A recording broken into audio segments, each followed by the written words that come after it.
টলিউডের দুই বিখ্যাত নায়ক তাপস পাল এবং প্রসেনজিৎ চট্টোপাধ্যায়। পর্দায় এই দুজনের রসায়ন ছিল অত্যন্ত ঘনিষ্ঠ এবং পর্দার পেছনে বা পর্দার বাইরেও ছিল এই দুজনের সম্পর্ক একেবারে দাদা ভাইয়ের মতো।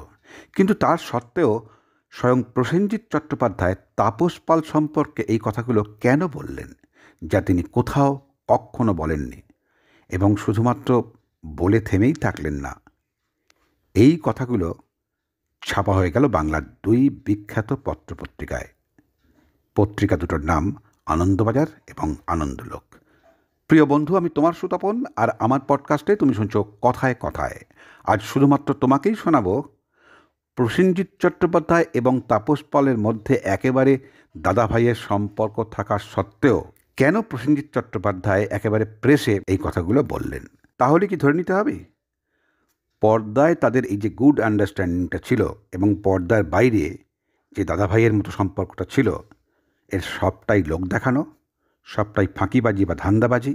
আজ সেই কথাটাই আমি তোমার সামনে তুলে ধরব, যা এই দুটো পত্রিকার বাইরে প্রসেনজিৎ চট্টোপাধ্যায় কোথাও কখনো বলেননি। তিনি যা স্মৃতিচারণা করেছেন তাই ছাপা হয়েছিল, এবং সেটাই আমি শুধুমাত্র তোমাকে পড়ে শোনাচ্ছি। সঙ্গে থাকো।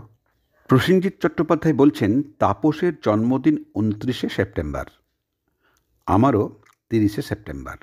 জানেন কতবার যে আমরা একসঙ্গে জন্মদিন পালন করেছি।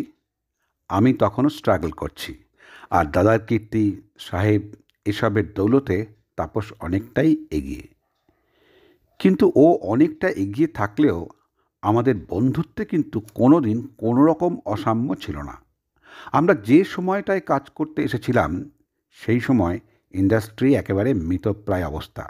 আমাদের তখন বয়স খুব কম, কিন্তু আমরাই ইন্ডাস্ট্রির হাল ধরি।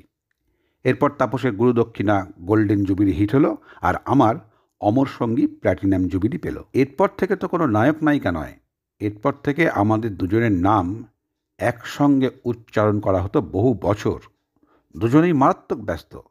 তবু এমনও হয়েছে আমার কাছে হয়তো কোনো ছবির অফার এসেছে, কিন্তু আমার ডেট একেবারেই খালি নেই, আমি নিরুপায়। তখন তাপসকে বলেছি, ছবিটা করে দিবি তুই? আবার ও যখন চরম ব্যস্ততার মধ্যে, একটা দিনও খালি নেই, কোনোভাবেই কোনো পক্ষে আর ছবিকে ডেট দেওয়া সম্ভব নয়, তখন ও আমাকে বলতো। ঠিক এভাবেই আমরা নিজেদের মধ্যে বোঝাপড়া করে নিতাম। কোনো ইগোর জায়গা ছিল না, কারণ সেটা করলে আমরা দুজনেই বুঝে নিয়েছিলাম পুরো ইউনিটটাই যে বসে যাবে। কিন্তু এখনকার অভিনেতাদের মধ্যে এই বাঁধনটা দেখি না। হয় সকলেই সকলের বিরুদ্ধে, নয়তো সোশ্যাল মিডিয়ায় দেখনদারি, পিঠ চাপড়ানি। তাপস আমার চেয়ে যদিও অনেক বড় স্টার ছিল, আর ও সেটা থাকবেও চিরকাল, কিন্তু বড্ড খামখেয়ালি। নিজের শরীরের দিকে বিন্দুমাত্র নজর দিত না। এই ব্যাপারে ওকে সতর্ক করেছি অনেকবার। ও যে পেটুক ছিল আজ আর কিন্তু তা কারোর জানতে বাকি নেই। ভাবলে অবাক হতে হয়, তনুদা মানে পরিচালক তরুণ মজুমদার ছবি তৈরি করার সময় ওর পেছনে তিনি লোক রাগিয়ে রাখতেন, কারণ যাতে ও বেশি খেতে না পারে। কিন্তু ও লুকিয়ে লুকিয়ে আমাদের ঘরে এসে খেয়ে যেত। আর আমার মা জানতেন তাপস খেতে ভালোবাসে, তাই আমাদের বাড়িতে আলাদা করে নেমন্তন্নর কোনো ব্যাপার থাকতো না। মা ওকে ফোন করে ডেকে নিত, আর ভালো খাবার রান্না হলেই সেটা তাপসের জন্য সববার আগে তুলে রাখত। আর তাপসের পক্ষে আসা সম্ভব না হলে, যেখানে শুটিং হচ্ছে সেখানে মা তাপসের জন্য নিজের হাতে করা রান্না পাঠিয়ে দিত। এমনও হয়েছে আমরা একসঙ্গে আউটডোরে শুটিং করতে গেছি, আর মা তাপসের খাবারটা আগে বেড়ে একেবারে আমার সঙ্গে পাঠিয়ে দিয়েছেন। আমার সামনেই তাপস নন্দিনীর বিয়ে হলো, মেয়ে হলো। তাপস আউটডোরে শুটিং করতে যাবার আগে আমার মাকে ফোন করে বলতো, মাসিমা আমি কিছুদিন বাইরে যাচ্ছি, ওরা রইল। সৈনী তখন খুবই ছোট। মা ওদের খোঁজ খবর নিতেন। মা চলে যাওয়ার পর তাপস আমার পাশে ছিল, বলেছিল, আমি কি তোর পাশে বসে মাসিমার জন্য একটু পুজো করতে পারি?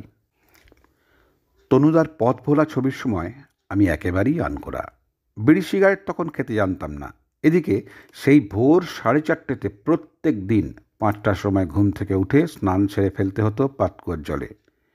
সেই সময় তাপসই আমাকে শিখিয়েছিল, সকালে উঠেই একটা সিগারেট খেয়ে নিবি, দেখবি ব্যাস সব সিস্টেম একেবারে ক্লিয়ার হয়ে যাবে।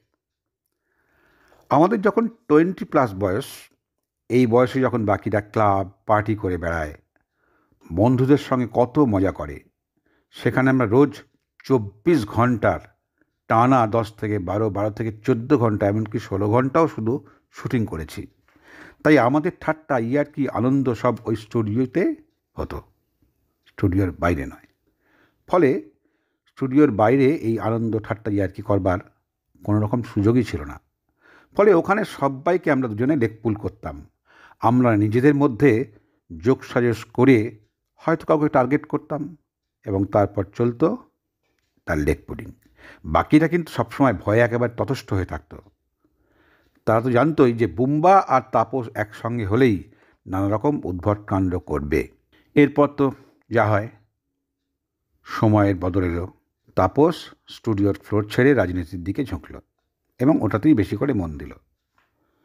কিন্তু তাতে আমার কোনো আপত্তি ছিল না। আমাদের দুজনের মধ্যে অত্যন্ত ঘনিষ্ঠ সম্পর্ক থাকলেও আমরা কখনোই কারোর কোনো স্বাধীন ব্যাপারে আপত্তি করিনি। তবে এটাও ঠিক যে আমাদের কাজের ক্ষেত্রটা আলাদা হয়ে যাওয়ায় স্বভাবতই দুজনের কাজের জায়গা একদম আলাদা, দেখা সাক্ষাৎটা কমে গেল। কিন্তু ফোনে যোগাযোগ থাকতো। আর এরই মাঝে যখন দেখা হয়ে যেত তখন কিন্তু আমরা সেই একেবারে আগের জায়গাতেই ফিরে যেতাম। আমাদের বডি ল্যাঙ্গুয়েজটাই ছিল, মানে মনটা একেবারে আঁকুপাকু করতো যে কবে দেখা হবে, কবে দেখা হবে। আর দেখা হলেই একদম আমরা আগের জায়গাতেই ফিরে যেতাম। আমাদের বডি ল্যাঙ্গুয়েজটাই ছিল একেবারে অন্য রকম। সেটা কিন্তু আমরা দুজন ছাড়া কেউ বুঝবে না। বন্ধু নিশ্চয়ই বুঝতে পারলে তাহলে কোন গোপন সত্যি কথাটা প্রসেনজিৎ চট্টোপাধ্যায় তাপস পাল সম্পর্কে বলেছিলেন এবং কী ছিল তাদের সম্পর্কের আসল রসায়ন। ভাবো কতখানি ঘনিষ্ঠ সম্পর্ক থাকলে তবে এই কথা একজন নায়ক আর একজন নায়ক সম্পর্কে বলতে পারে। এবং এটাই ছিল তাপস পাল এবং প্রসেনজিতের আসল সম্পর্কের রসায়ন। কেমন লাগলো অবশ্যই জানাবে, সঙ্গে থাকবে। আর সববার আগে তুমি ভালো থেকো বন্ধু। টাটা।